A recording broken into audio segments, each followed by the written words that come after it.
Hi everyone, I'm Albert Penello with the Xbox team, and I'm back here again with Scott Evans, who runs the engineering team on Kinect. We've already covered on Kinect some of the tips and tricks to get it set up when you first take it out of the box. And now I want to cover off a little bit about specifically the voice commands, and what to do if Kinect doesn't hear you. Let's talk a little bit about the actual voice commands. There's a lot of really cool voice commands. Again, at home, I've completely moved over to using my voice. But there's some sophisticated commands and the cadence that you talk to Xbox.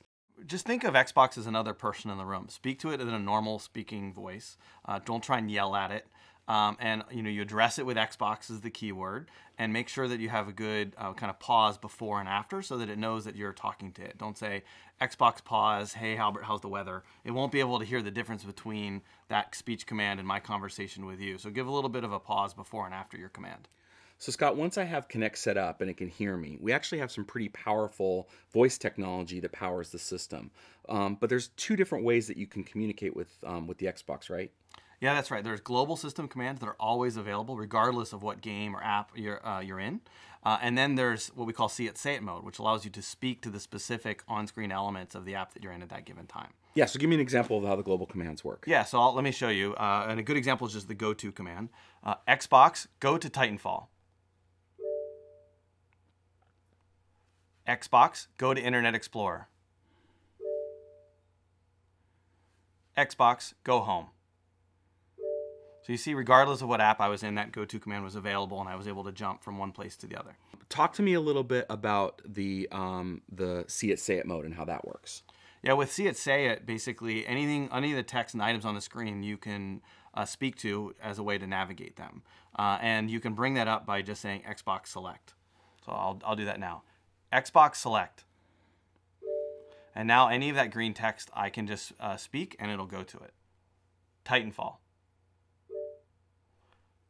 And this allows me to basically talk to the app in front of me in what we call active listening mode. When that text is green, you can speak it. So I can use global commands to go to different apps, and then it'll stay green, and then I use the see it, say it mode to actually speak anything that's on the screen and activate it just like if I was using my controller. Yeah, that's right. And then you can also use that to continue to navigate from one place to the next. You can go into settings, you can go into Netflix, and then while you're in Netflix, you can even be picking the items within your Netflix queue. Awesome. So between the global commands and the see it, say it, there's actually a lot of commands available to you on the Xbox. How do I know what the right thing to say is at the right time? Well, the console will actually give you a list of available shortcuts right behind the Xbox keyword. So I can show that to you now. Xbox. More shortcuts. Now here we see on screen a full list of commands that are available. These are the global system commands. We also have these on a PDF on the website as well. Cool. Another thing that I think is awesome a lot of people don't know about is I can not only use my voice to control the actual device, but I can use my voice through the IR blaster and Kinect to control other devices in my living room, right? Yes, yeah, absolutely. My best example of this is the Xbox Volume Up command. When you use that, it'll actually IR blast and can tell your TV or your receiver to turn the volume up.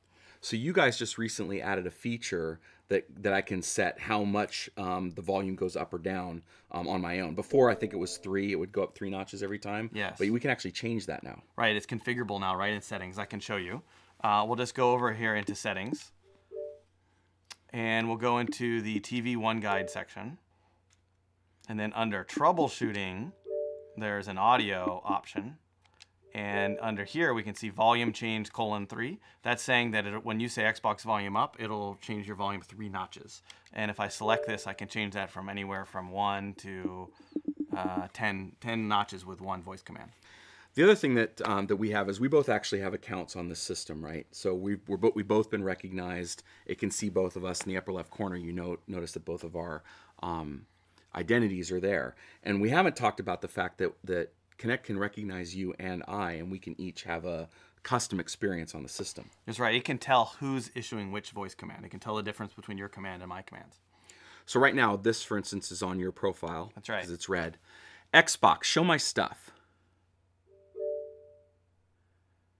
And since it recognized I'm talking, it's now moved over to my profile. So That's every right. time I load a game or an app, it's going to load into my version, not your version of the app with my settings or my save games, right? That's right. If you use the global command for Skype, it'll call someone from your contact list. If you go to notifications, it'll show your notifications. And if I tell it to go home, it'll go to my home. Xbox, go home. And there it is, my home. Back to you. Well, I want to thank Scott for taking us through some of these tips. There's a lot of powerful stuff that you can do with the system. One thing I always tell people is, just like the first time you play a new game, you're not going to be a master at it right away.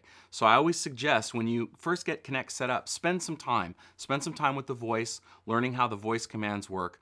I know at my house, I can't go back. Once I can control my audio system, my entertainment, and my games with my voice, it's a really powerful tool. So for all the people out there, when you get your system set up, watch the video, take some time to learn the system, learn how to communicate with it. You're going to have a way better experience.